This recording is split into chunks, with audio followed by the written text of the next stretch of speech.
And we're continuing on our evolutionary approach to scriptures and the Bible and the book of Genesis in reaching a conclusion or a determination about ourselves. Where we're at now is the story of AbraHam and SaraH. Remember, we identify these people. AbraHam is the spirit potential in each one of us. These people did not exist. I don't know how. I can't convince you that. I'll just say, well, I'm just telling you that, and you do whatever you want with it. If people in the Bible did not exist. And that's wonderful, because then there's a purpose for this. If they existed, then you're reading about really a bunch of crazy people running loose that we're admiring all over the place, who did horrendous things like, sitting in the intestines of a fish for 3 days until he puked, and, then you got your credentials to preach. I mean, that type of stuff. So, or else we have people in the garden talking to a snake, and he tells them that they don't have any clothes on, and this becomes our religion, and then we think other people are pagans. But beyond that, here this is the spirit potential within you. Now, what's going to happen to this person AbraHam is when he achieves that potential, he will receive the letter H in his name, and the letter H, if you look it up in the alphabet, means aspirate, which means breath, okay? So when he receives breath or spirit breath from within himself, the AbraHam becomes AbraHam. His wife is SaraH. And the wife in mysticism and metaphysics means the emotions, okay?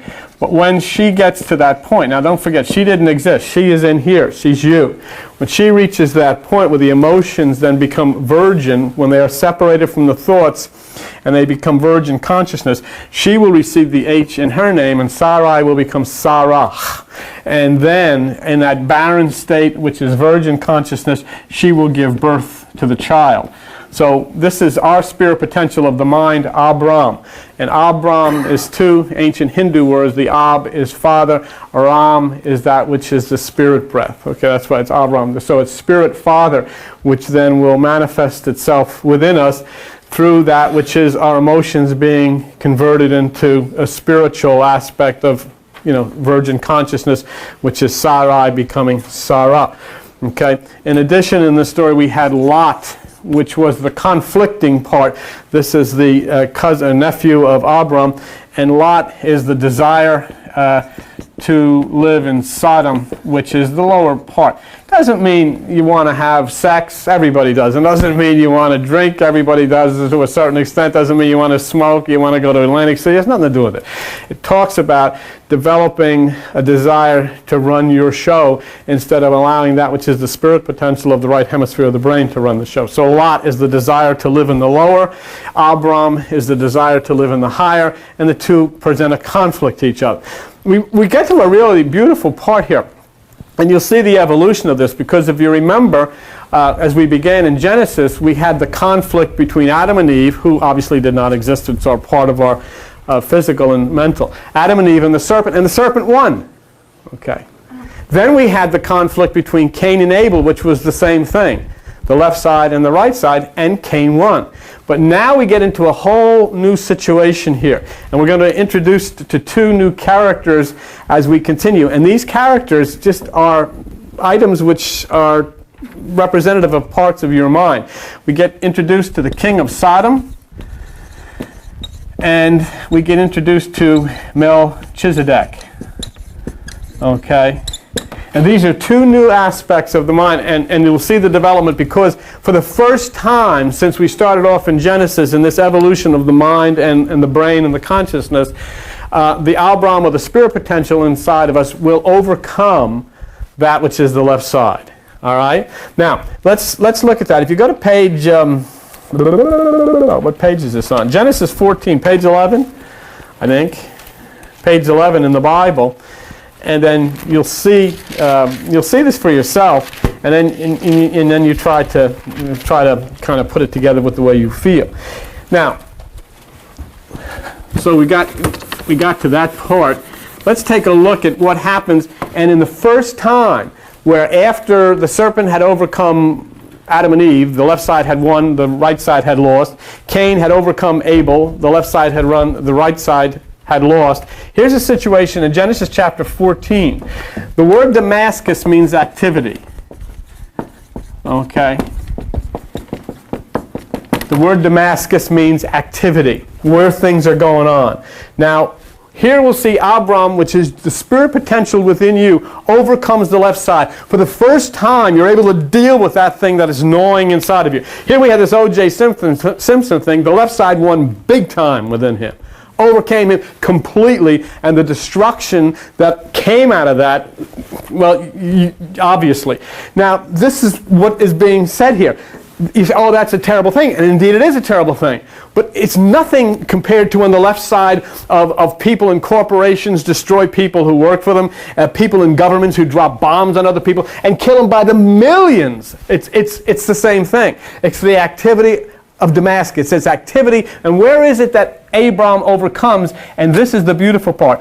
Genesis chapter 14, where you are, he divided himself against them. He and his servants by night smote them and pursued them unto Hobah, which is on the left hand of Damascus. In other words, he overcame, he won the struggle, okay, which is at the point of the left side. The activity of the left side he overcome. That's the first victory that, and the evolution of the potential of the mind, the first victory that the right side, AbraHam, has had over the left side. And in this particular set, it says he overcomes this which is at the left side.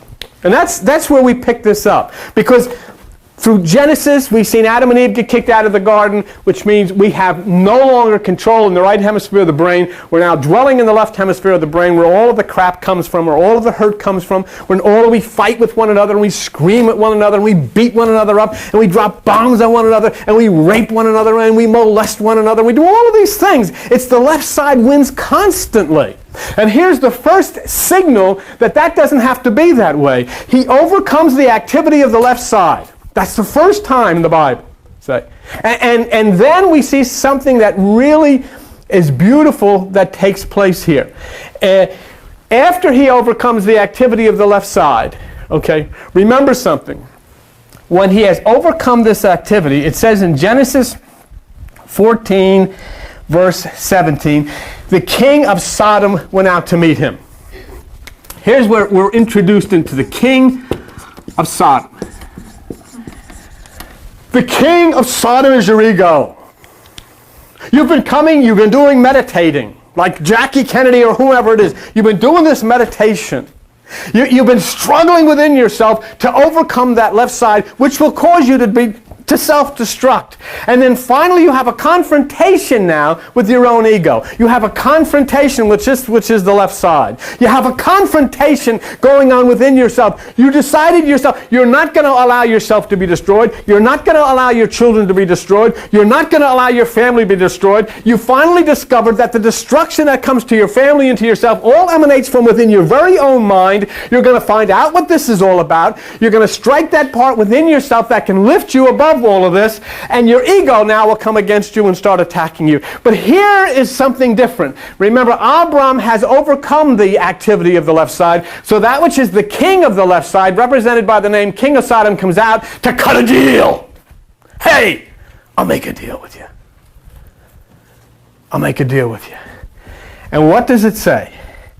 It says in Genesis 14, where you are, 21, the king of Sodom said, give me the persons and take the goods yourself. In other words, what's being said here is AbraHam went in, they had a battle. This is the allegorical part of this story, the symbolic stuff.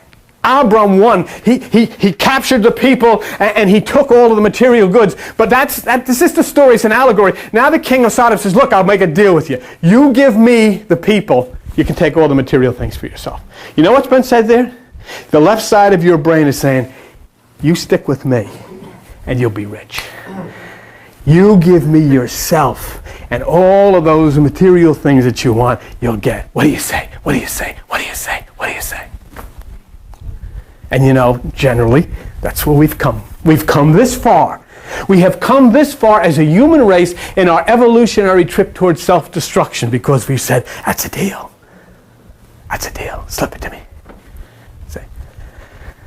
But there is an interesting thing here. Look at Genesis chapter 14, where you are. Look at verse 23. AbraHam said, I will not take a thread. Do you see it? You know what he just said? I'll not take one thought. Hey! I'll not take one thought. This is the process. I have defeated the left side. I've overcome the left side. Now the deal is being struck. I'm starting to get thoughts in my mind, Hey, wait a minute. You're getting all goofed up in this thing. Here, if you'll just give me this left side, give me yourself, you'll get all of this stuff. You know what that means? Oh, I'm going to figure my way out of this. I'll figure out how to do this. I'll get a checkbook. I'll get a new job. I'll get all of these things. I'll do all of these things. I'll figure out how and make all of this stuff comes out because your mind is saying to you, do it my way. Do it my way. But here AbraHam says, I'm not going to give you one thread.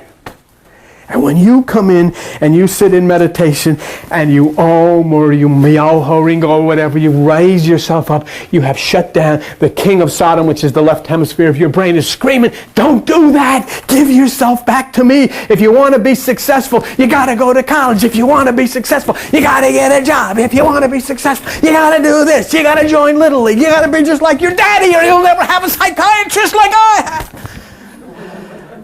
How are you ever going to afford these things unless you're like Dad? So what do? We all play the king of Sodom. So we take the little kids. They don't know anything. We teach them. We teach them things from God's holy word. The Bible. And what do we teach them? The devil's going to get you. You do that, you're going to go to hell. Until I used to think and there was something laying under my bed, or I closed the door and I would see somebody had a coat hanging on a wall that I didn't see, but it looked like a monster. Who put that in my head? But we got better ways nowadays to really put kids in a complete nervous breakdown. We get them in a Little League. Oh, here, all of us dads will come down and we'll oversee everything. And I'll tell you, if they don't treat you right, I'll knock the hell out of them, so don't worry, And we get them, and Joe's Tire Store gives you a uniform, and little Irving is in the center field, and Irv, catch the ball. Don't disappoint the family. And whatever you do, don't disappoint Joe's Tire Store. And the ball gets hit to center field, and there's little Irv going around like that. Where is it? Where is it? And the ball comes down and hits little Irv in the head. And Dad is standing out there. You're a disgrace. Do you know how much Irv paid for these shirts? Look what you've done. You've got a 7-year-old kid on a guilt trip. You've taught him to be just like us. They're nuts. They're guilty. They're filled with all kinds of suicidal thoughts because we said, hey, you've disgraced. Why don't you walk home? Don't drive home with me. I've seen that. When they make the kid walk home, you're not going to drive home with me. And Mom, huh? So then we go on. The kid now is a half of a neurotic, and we're going to just make it complete. Let's send him to Princeton. You're going to be a lawyer. You're going to be a doctor. You're going to get all A's, and so you're going to be, so you can afford a psychiatrist just like your dad has. And the kid goes to Princeton and works his way right up to the top, right up to the roof of the building where he jumps. And you think that's not true? It's true. Teenage suicide is the second leading killer of teenagers in the United States. Why? Because of all the crap that we've poured on them. You can't afford to allow children to be children anymore. You got to go down and supervise them and organize them and show them how to compete and beat the hell out of one another. And then you come and your pay time comes. Someday, pay time comes. And in this particular case, here's AbraHam, and this is you saying, I don't want any of it. But do you see what happened here? The left side saying, I need you. Don't let yourself be taken in, going off to the right side. I need you. You give me yourself, I'll give you all these things. That story should be familiar to you. Go with me to page 779. And I'll show you the exact same story dressed up with a different, little different title to it and a little different thing, but it's the exact same story, okay? Page 779, if you look at Matthew chapter 4 and look at verse 8, and here's the devil and Jesus. It's the same story. And the devil takes Jesus up into a high mountain, shows him all the kingdoms of the world and says, I'll give you all of this if you'll just fall down and worship me. In other words, give me yourself and you can have anything you want. And Jesus says, stick it. And Abram says, I won't take a thread. It's the same story. It's saying that everything you've been taught, everything you've taught your kids, everything you've instructed in your traditions has led this earth to the point, to the brink of absolute total annihilation and destruction. It is wrong. And the way that you have to learn is to retrace your steps and bring yourself and your children to the point of realizing that the potential is within them. The potential is within them to be God. The potential is within them to be the devil. Whatever you want to call it, but it's all inside. The Lord Christ tried to tell everybody the kingdom of God is within you. But we've conducted and constructed religions and have separated and divided people and pointed guilt and hell and all of these types of fingers at people, and we've brought nothing but total insanity to the earth. And this is our traditional life, the good old boys. This is the way we're going to go on. And so here we see the same thing. Don't you see it? The devil says to Jesus, give me yourself and you can have all of this stuff. The king of Sodom says to Abram, hey, give me the people and you can take all the material thing. But I'll tell you something. Forget about the king of Sodom. Forget about the devil and Jesus. You've heard this guy talking to you all week long, every day of your life. The same message comes in. Give me yourself. Start listening to me. Think of this. You've never ever even been told about the one who dwells at the right side. That which is the meditational process. You've never even been told. But now here's the point that it gets good. So the inner part of you says, no way, no way. I'm going to find out who I am. I'm going to find out about that 90% of my mind which is inactive. I'm going to find out what will happen if I start activating it. I want to change in the earth. I want to change in my family. I want to change in myself. I want to change for the kids. I want to change for the universe. I want to change for the animals. I want to change for all that is natural. It has been bad. It has been violent. It has been destructive. And I want it to be right. And I want to grab hands with everything that lives. And I don't want anybody telling me that I can't touch. I don't want anybody telling me that I can't be part of everything that goes on in this universe. I want to be part of it. And so Abram makes a decision. And this is the decision that's so beautiful. Look at Genesis chapter 14. It's on page 11, is it? And look at verse 20. It says that here Abram decides, after he is blessed by the Most High, he decides to give tithes of all. Do you know what has happened here? Abram has made a commitment. I'm going to give 10%. 10%. I'm going to give it. Do you see what's happened? Do you remember last week Abram was with Lot? And Lot was with a conflict like Cain and Abel? And God couldn't speak to Abram until Lot left. And when Lot left, then God spoke to Abram. And then Abram overcame the left side. And then the ego comes up against us and says, give me yourself. And Abram says, no way. I'm going to give 10%. Do you know what he just said? Not 10% of his money. Not 10% of the things that he owns. I'm going to give the left side of myself. I'm going to give that which is myself. I pledge to give that which is the left hemisphere of my brain. I am going to give that in meditation. And when that shuts down, I will open up the right side. I will open up the Garden of Eden. I will open up Nirvana. I'm giving 10%. And look what happens when he gives 10%. Look what happens when he pledges to give 10%. Look what happens when you pledge to give 10%. Look at Genesis chapter 14, okay? And look at verse 18. And Melchizedek, king of Salem, brought forth bread and wine, and he was the priest of the Most High. Look who appears. I'm going to give 10%. Melchizedek brought bread and wine. Bread is the truth. Wine is the spirit of the right hemisphere of the brain. The high priest is that which enters into the right side, which is the holy place, the Holy of Holies. And so when you have dedicated yourself to giving 10%, when you have dedicated to yourself, when you have decided you will overcome by going deep into that which is the recesses of your mind and shutting down the left hemisphere of the brain, then Melchizedek shows up. There's an electrical impulse. All of these people, they don't exist. There's nobody running around inside of your head. There's no little people in there. These are all electrical impulses. And all these are stories as how to activate the different impulses in the same way that you'll tell somebody how to operate a computer. If you will learn how to activate the the impulses within inside of you. All of this was happening. When you have decided to shut down the left side, it starts to energize the right side. That which is the spiritual side, that what you want to call the natural side, that which is the God side. And then there is bread and wine. There is truth, and there is spirit, and there is understanding, and you are lifted up, and you are motivated, and you start to rise above all of the violence and all of that hurt which has encompassed us in all of the days that this earth has been alive. See, bread and wine was not new with Jesus and all this kind of business. That actually, in the mythology of it, it started with Osiris. When Osiris was buried, he came up as the grain. He came up as the grain in the field. And they would take the grain in the field of the wheat, and they would make bread and wine. Excuse me, they would make bread and beer.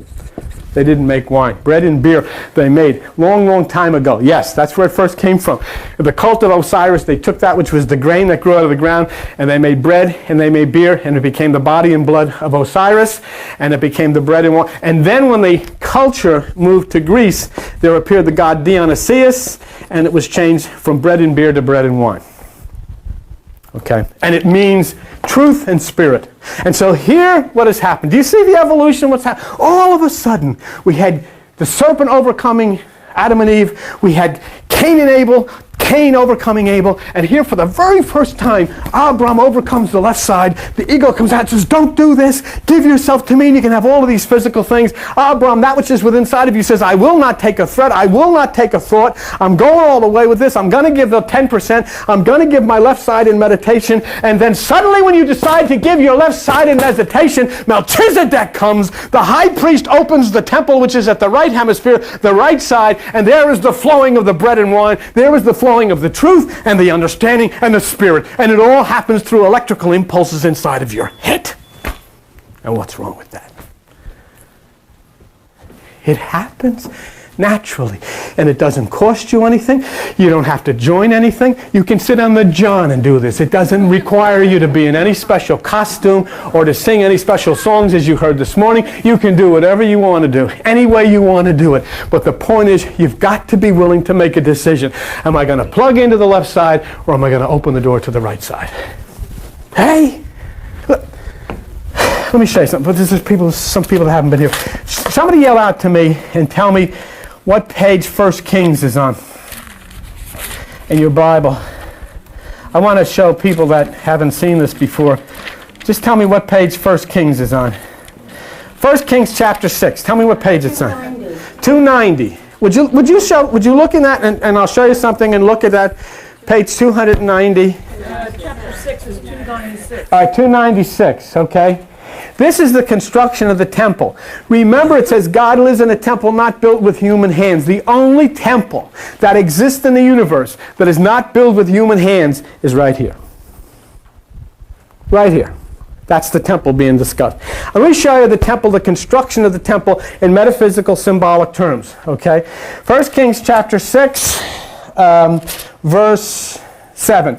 The house, when it was building, was built of stone, made ready before it was brought, so there was neither hammer nor axe nor any tool of iron heard while it was building. The construction of the temple is in silence. Meditation. Okay? Now, the second part of it, and I want to show you the door. Verse 8, the door for the middle chamber. The middle chamber is the holy place, was in the right side of the house, and they went up with winding stairs. The winding stairs is the electrical energy that rises up the spine. It's called Kundalini in Hindu terms. It's an electrical energy that uses the life force which goes up the spine. They went up winding stairs into the middle chamber, which is the right hemisphere of the brain, and out of the middle into the third. That's the third heaven. When the Apostle Paul said he had an out-of-body experience that was caught up into the third heaven, he was introducing this very same thing. Okay? So there's where we've got it. Okay? So AbraHam gets to this point. Now, here is what I just wanted to spend a few minutes with you. First of all, in two things, and there's some people that haven't been here before, and they say, well, this guy's making up all this stuff, that's not what it says in there. Where the heck does he get the right to say these things? Okay, the first thing is I study metaphysics, and I've been doing it for a long time, and I understand the symbolic nature of words. In the same way that if I say to you, let's go shoot the bull, I would hope that you would not have to get a gun or go looking for a black animal. I would hope that you would know we're just going to have a conversation. In the same way, if I say this gentleman shot his mouth off, it would not be necessary to call the police or the first aid squad. That is simply saying he talked out of turn. In the same way, if I say this young lady spilled the beans, we're not going to debate whether they're pinto beans or refried beans or lima beans. We know that she spoke out of turn. It's 3 sheets to the wind. It's green with envy. That he's just a green kid. Well, not really. Okay, we're talking about symbolisms that we speak all the time. In referencing this in the Bible, in Psalm 78:2, it says God speaks in parables. In Proverbs 1:6, it says wisdom is understanding the dark sayings. Shoot the bull is a dark saying. It does not mean what it says. Okay? Mark 4:11 says Jesus never taught but in a parable. The one I wanted to show you about this is where we're at right now, is the AbraHam, SaraH, AbraHam type of stuff. I want to show you documentation that gives me license to do this, because I have no right to stand up here and tell people things unless I can show you and document for you where I get the authority to do this. Okay? Let me show you where it comes from. Go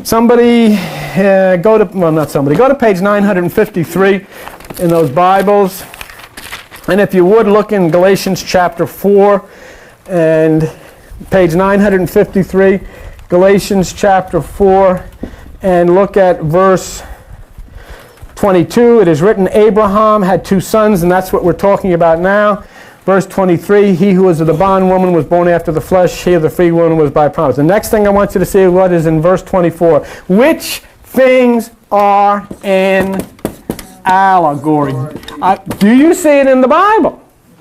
Do you see it? I mean, it's there. That's the authority that I have to say this did not happen. That's the authority that I have to say this is a symbolic story. And then you can start using the metaphysical symbols to understand what was being said here.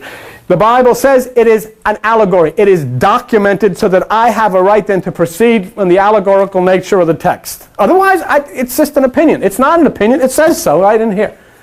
Okay? And so then when we get to that point, we look at this and say, allegorically, what is being said here? And we see the evolution of you. And where did we all start? We started right in the very first page of the Bible with that which was atom. Okay?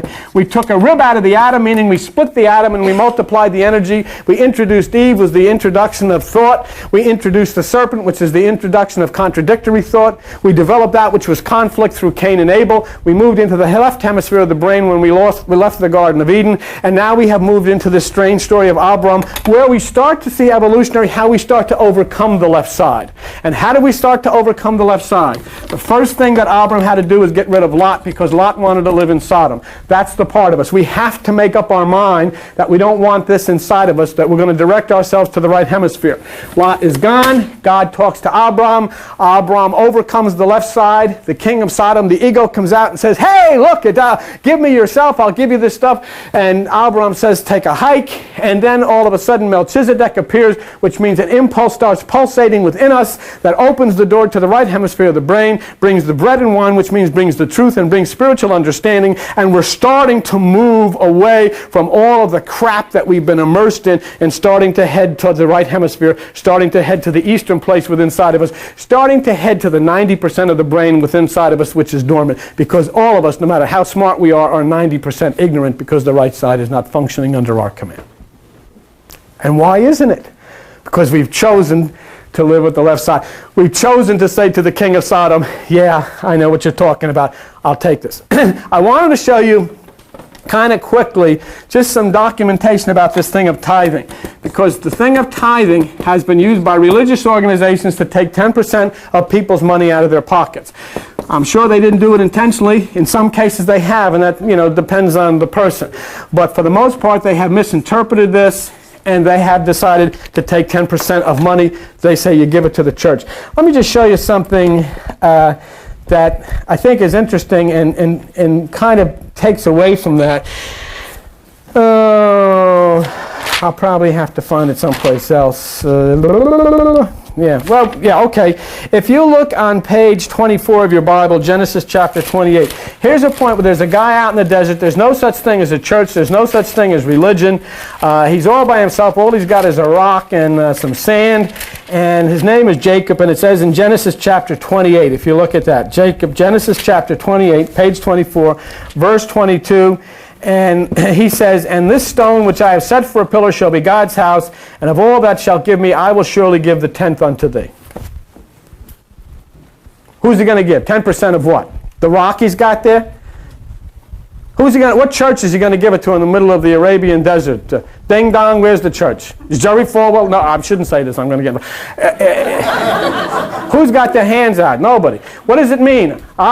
You're giving me all of this. You're giving me that which is from the right side. I'll give the 10th. I'll give that which is the left side. I'll give myself. That's what's said. Okay. Now, if we can quickly look at this, I will show you about this Melchizedek, because I've got to show you that tithing is not giving 10% of your money. If you want to give 10% here, I don't think you should. You should give 20.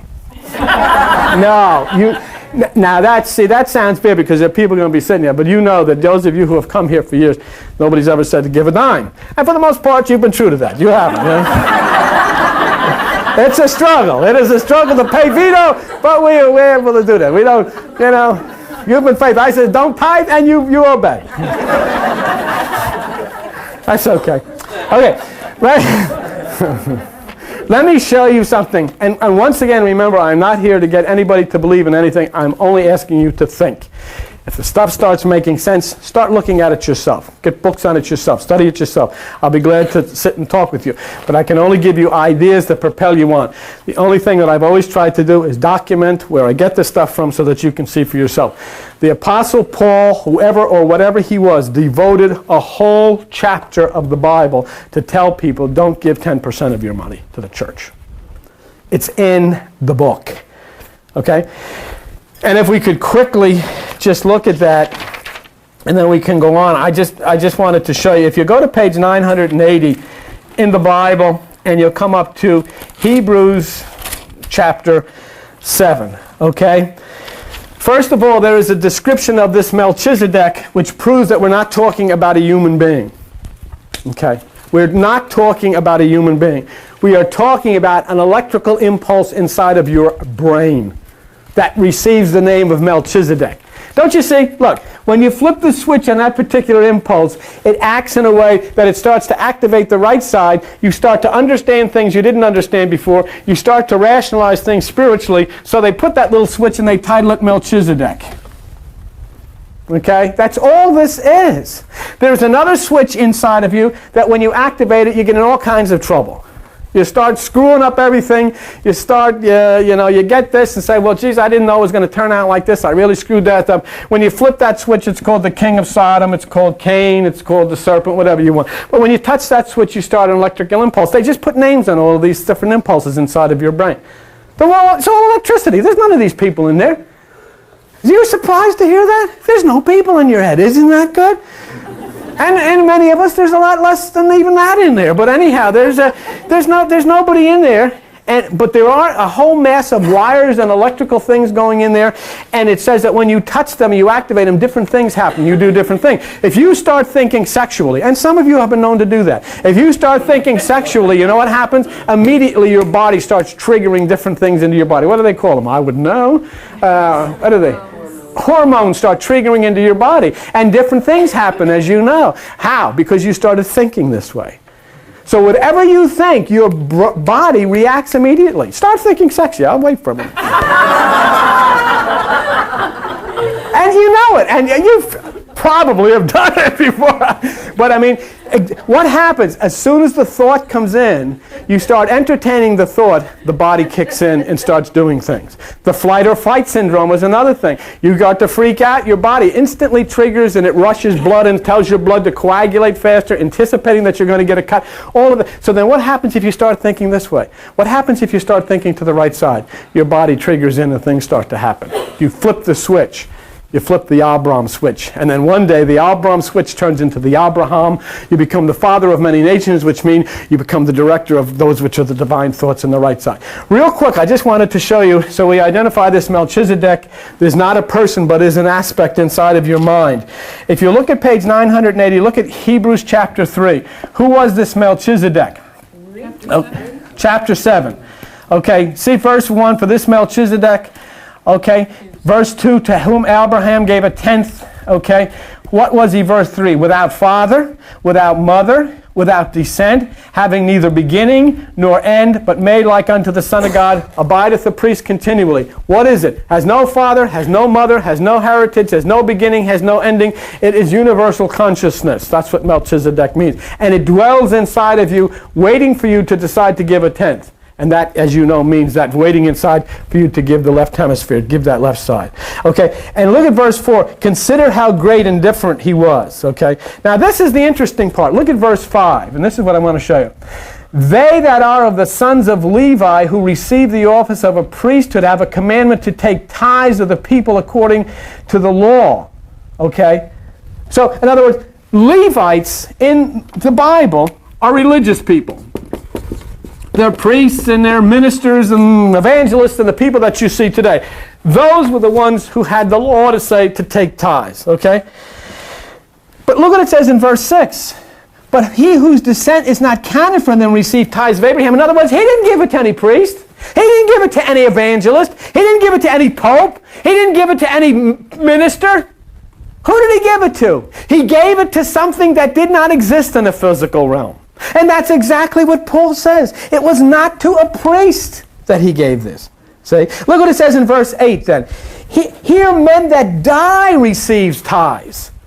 In other words, you're giving 10%. It says you're giving 10% to people that croak. They're no better off than you are. You know? You're giving 10% of people that got the same hang-ups that you do. And some of them are a lot worse. And that's what Paul's trying to say in the Bible. Here, men that die receive tithes, but there he received them of whom it is witnessed. He lives. I mean, this lives. This is where the tithes go. Tithing is to a universal concept inside of you. What I'm showing you is the comments of Paul. I'm not saying this. I'm reading it out of the Bible. Paul says, you're giving money to human beings, but then, though, it's not. It's 10% that's given to the universal energy. Okay. Now look what it says in verse 11. Then if therefore perfection were by the priests or the ministers, what further need was there that another priest should rise after the order of Melchizedek? So what the heck do you need? If you can get perfection by going to church, if you can get perfection by giving money to churches, then what's the sense of all this? What's the sense of needing a Christ? Why did a Christ die? What's the sense of all of this? It can't come that way. So what's the conclusion? And this is the interesting part. What the conclusion is that the priesthood changes from the church, which is the outer law, to the Christ, which is an impulse within you, beating, throbbing, waiting for you to discover it and allow it to be born through the virgin mind, through the virgin consciousness. Okay? So then it says in Hebrews 7, look at verse 12. For the priesthood being changed, there's a need also to change the law. See that? You know, there's got to be, you had this law of tithing and giving 10% of the money, but now it says, no, you got to change this. See? And then what it says is in verse 16, verse 15 and 16, it is far more evident that after the similitude, in other words, the same thing of Melchizedek, there rises another priest who is not made after the law of a carnal commandment. Do you see what he just said? This is what he just said. You know what he just said? He said that Jesus is not human. Do you see what he just said? He said Jesus is Melchizedek. It's an energy. It's a force. It's good. It's healing. It's inside of you. It's not a person. It's not a human being that can live. It's not a human being that can die. It's not a human being that was born. It's not a human being that has parents. It's not a human being that has ancestry of any kind. And this has arisen after Melchizedek. There is another now. There is this Christ within inside of us. See? And so then what about this law of tithing, of giving 10% of the money? Guess what it says? Look at verse 18. That is for there is verily a disannulling of the commandment going before for the weakness and unprofitableness thereof. In other words, stop it. stop giving 10% to people and give the 10%, which is your inner being, to the Christ who dwells within you. I don't know how it could be any clearer. The man said it. The Bible, what do we say when we say these crazy things that people never heard before? How do I know? Come on. The Bible told me so. Terrible singers, but you want... Do you see? I would beg you, do you see why I say this? Because it's in the book. This isn't the New Age Journal. It's a Bible. It says right on the Bible. King James Bible. And it says right on it. What did the man say? Don't do it anymore. Understand what tithing is. You're giving money to people that are dropping dead all over the place. You don't do that. There is another who has come after Melchizedek, who is also not human, who is also a wonder of energy, of light within inside of yourself. Give that 10% there. That's what he said. There is a dissonance because it is not necessary and it accomplishes nothing because the law made nothing perfect. Okay? And I'll tell you something. What did it say Melchizedek was? He was like the Son of God, a priest abideth forever. And look at this, is interesting. Look at Hebrews chapter 7. Look at verse 21, okay? For those priests were made without an oath, but this without an oath. The Lord sware will not, thou art a priest forever, after the order of Melchizedek. By so much was Jesus made a surety of a better testament. But look what, you know what he just said? Jesus was not first. He was after the order of Melchizedek. He wasn't God's only begotten Son. See? That's why the Bible says now we are all sons once we allow the Christ within us to live. And so that's the problem. The last thing that as we just move to Genesis 15:4, the promise comes, and I just wanted to cover that, and I know it's late and I don't want to do it, but the promise comes in which the promise is made of the child being born, and the child is born within you. The Son is born within you. It says from your bowels. In other words, it happens within inside of your own consciousness. Okay, so we've reached this point in our journey and the evolution of understanding of this, that you realize now that as you start to come to grips with the left side and do not accept which comes from the left side. And how do you do that? Just simply meditation, meditation, meditation. That's all you have to do. Find your meditation within inside of yourself and you energize this right side, and then Melchizedek appears. The bread and wine flows. The door to the right side is open. And then the next thing as we go along in our study in the evolution, we'll come to the point of circumcision. And the circumcision is when we have cut away all of the outer desire, and then we become free. Okay, and that doesn't mean that you cut away desire for things. I love Jimmy Buffett. I love to go to Atlantic City. I love to chocolate cake and do all of this crazy stuff and everybody. And you don't give up any of that stuff. You get more and more and more of it. You have fun. You know why? Because you do it without any guilt. You just have fun and enjoy yourself. And you don't do anything that hurts you, but you do things that you enjoy and you do it without any guilt. And you don't have any problems like that to worry about. But what it says is without the desire is I react to that which prompts me from the inside. I have no desire any longer to lead my life or to direct my life or to have any human being directed. I want my life directed by the Christ who dwells within me, who sits at the right hand, which means who sits at the right hemisphere of the brain. And the information that comes will not lead me into trouble and will just lift me up, and it's there for each one of us. So let us overcome. Let's tell the king of Sodom to stick all of his physical stuff. He's not getting anything. Let's offer to give the 10%, which is the left side in meditation. Let Melchizedek open the gates to the right side, and let us stroll into nirvana, and let us together overcome and be lifted up by the power of this blessed Christ who dwells within us. Okay. Thank you very much for sharing this.